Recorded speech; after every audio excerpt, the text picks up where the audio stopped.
Hello students and dear friends, कैसे हैं आप लोग। Welcome to my channel learning pharma camp. जैसा कि हम फार्मास्यूटिकल ऑर्गेनिक केमिस्ट्री की यूनिट फर्स्ट डिस्कस कर रहे हैं, तो आज हम लास्ट टॉपिक डिस्कस करने वाले हैं रेजोनेंस इन बेंजीन। इसके बाद हमारी यूनिट फर्स्ट कंप्लीट हो जाएगी।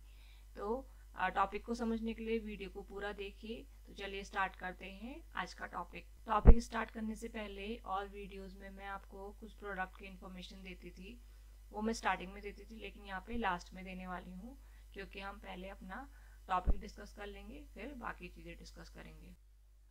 तो अगर हम बेंजीन के सिर्फ स्ट्रक्चर को देखें, उसके किसी प्रॉपर्टी को ना याद रखें, उसकी एक्स्ट्रा स्टेबिलिटी को याद ना रखें, तो सिर्फ स्ट्रक्चर को देखें तो हमें एक साइक्लोहेक्सीन ही लगता है। साइक्लोहेक्सीन में जैसे एक डबल बॉन्ड है, उसमें 3 डबल बॉन्ड है, तो उसको हम साइक्लोहेक्साट्राइन बोल सकते हैं।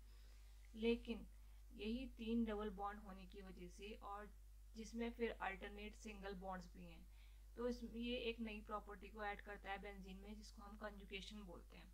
ठीक है, तो ये कंजुगेशन होने की वजह से इसमें डीलोकलाइजेशन होता है। मीन जो इसके बॉन्ड्स हैं वो एक जगह फिक्स नहीं है, उनके जो पाई इलेक्ट्रॉन्स हैं वो मूव करते हैं।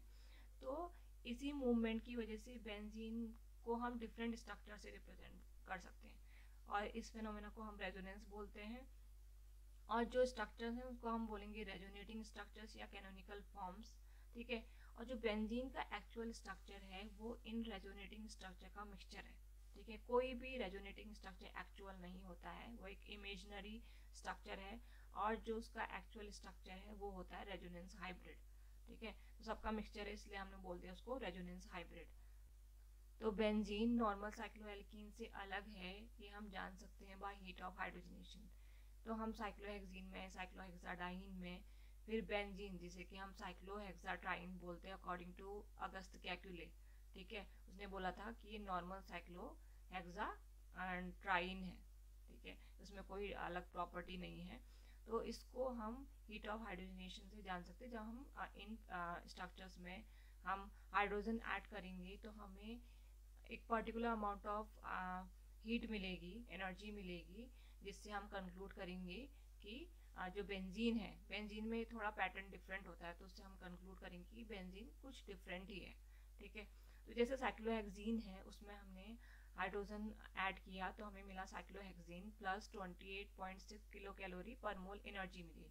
ठीक है, साइक्लोहेक्साडाइन में फिर हमने 2 मॉलिक्यूल ऐड करेंगे, उसमें हमें मिलेगा साइक्लोहेक्सीन प्लस 55.2 किलो कैलोरी पर मोल एनर्जी। ठीक है, तो इसको हमने डबल कर दिया, डबल मिल गई हमें। अब हमें अगर बेंजीन जो है नॉर्मल साइक्लोएल्कीन है, मीन साइक्लोहेक्साट्राइन है, तो हमें इसका ट्रिपल मिलना चाहिए था। जो फर्स्ट है 28.6 किलो कैलोरी पर मोल, तो उसका ट्रिपल मिलना चाहिए था, मीन्स मल्टीप्लाई कर देंगे 3 से, तो उतनी एनर्जी मिलनी चाहिए थी। लेकिन हमें तो बेंजीन में जो हीट ऑफ हाइड्रोजनेशन है वो साइक्लोहेक्साडाइन से भी कम मिलती है। इसका मतलब जब एनर्जी कम रिलीज हो रही है, तो इसका मतलब बेंजीन एक बहुत ही स्टेबल मॉलिक्यूल है। तो बेंजीन में हमें मिलनी चाहिए थी कितनी, 85.8 किलो कैलोरी पर मोल एनर्जी, हमें मिली 50 किलो कैलोरी पर मोल एनर्जी। तो जैसा कि बेंजीन रेजोनेंस का फिनोमेना दिखाता है, तो बेंजीन के केस में हम हीट ऑफ हाइड्रोजनेशन को रेजोनेंस स्टेबलाइजेशन एनर्जी या रेजोनेंस एनर्जी भी बोलते हैं। ठीक है, तो बेंजीन के केस में रेजोनेंस एनर्जी कितनी होनी चाहिए थी, 85.8 किलो कैलोरी पर मोल, लेकिन वो क्या है 50 किलो कैलोरी पर मोल। तो डिफरेंस कितना है, 35.8 किलो कैलोरी पर मोल। तो ये जो डिफरेंस इन एनर्जी है वही बेंजीन की एक्स्ट्रा स्टेबिलिटी के लिए रिस्पॉन्सिबल है। और जो बेंजीन है, जो हाइड्रोजनेशन के रिजल्ट हैं, उससे जो है करेक्टली हमें प्रूव हो जाता है कि जो बेंजीन है वो साइक्लोहेक्सीन तो है नहीं, मीन्स साइक्लोहेक्साट्राइन नहीं है, उसका स्ट्रक्चर कुछ और ही है। तो कैक्यूले ने जो स्ट्रक्चर दिए थे उसके अकॉर्डिंग हम बेंजीन का स्ट्रक्चर कैसे बनाते हैं, हम डबल बॉन्ड्स लगा देते हैं। तो alternate double bond, single bond हमने लगाया, तो ये बेंजीन का स्ट्रक्चर हो गया अकॉर्डिंग टू कैक्यूले। लेकिन हम बेंजीन को अगर एक्चुअल में बेंजीन का स्ट्रक्चर देखें तो ये डबल बॉन्ड कहीं पर भी फिक्स नहीं है, तो हम डबल बॉन्ड लगा कैसे सकते हैं। तो एक्चुअल में जो स्ट्रक्चर है वो रेजोनेंस हाइब्रिड है। तो चलिए उसको देखते हैं। तो ये जो स्टार्टिंग में फर्स्ट एंड सेकंड लिखा है, ये है रेजोनेंस स्ट्रक्चर। ठीक है, इनको हम कैनोनिकल फॉर्म्स भी बोलते हैं। तो ये फर्स्ट और सेकंड का मिक्सचर जो है लास्ट में हमने बनाया है रेजोनेंस हाइब्रिड। तो एक्चुअल स्ट्रक्चर क्या है, रेजोनेंस हाइब्रिड। तो इसमें हम बेंजीन के जो डबल बॉन्ड्स हैं उनको फिक्स ना दिखा के हम दिखाते हैं कि डीलोकलाइज्ड है, तो डीलोकलाइजेशन हम कैसे दिखा देते हैं कि सर्कल से रिप्रेजेंट कर देते हैं। तो बेंजीन अगर रेजोनेंस हाइब्रिड है फर्स्ट और सेकेंड स्ट्रक्चर का, तो बेंजीन के 2 कार्बन एटम्स, ठीक है, तो जो बेंजीन के 2 कार्बन एटम्स हैं, अगल बगल वाले कार्बन एटम्स, तो ना ही वो एक प्योर सिंगल बॉन्ड से अटैच है, ना ही एक प्योर डबल बॉन्ड से, ठीक है।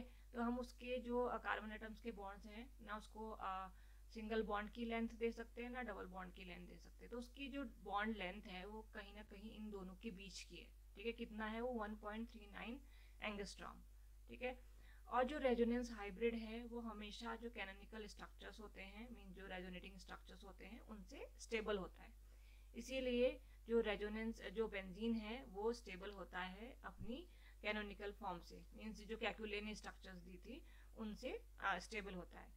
तो जो रेजोनेंस स्ट्रक्चर है बेंजीन का, वो एक्सप्लेन करता है सारे ही फैक्ट की जो बेंजीन है उसमें एक्स्ट्रा स्टेबिलिटी क्यों है, और जो उसके जो कार्बन कार्बन बॉन्ड्स हैं वो इक्वल क्यों हैं। तो ये हमें सब समझ में आता है by the phenomena of resonance.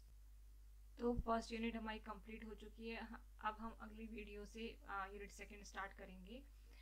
तो अब हम अपने प्रोडक्ट के बारे में डिस्कस कर लेते हैं। तो आज का प्रोडक्ट है पीनट बटर। तो ये बहुत ही पावर पैक्ड फूड है। ये रिच सोर्स ऑफ एनर्जी है, रिच सोर्स ऑफ प्रोटीन है, rich source of healthy fat है, और इसमें बहुत सारे वाइटामिन एंड मिनरल्स भी होते हैं। और सबसे अच्छा ये है कि रेडी टू गो फूड है। इसको हम योगर्ट में मिला के, कर्ड में मिला के, शेक्स में मिला के ले सकते हैं।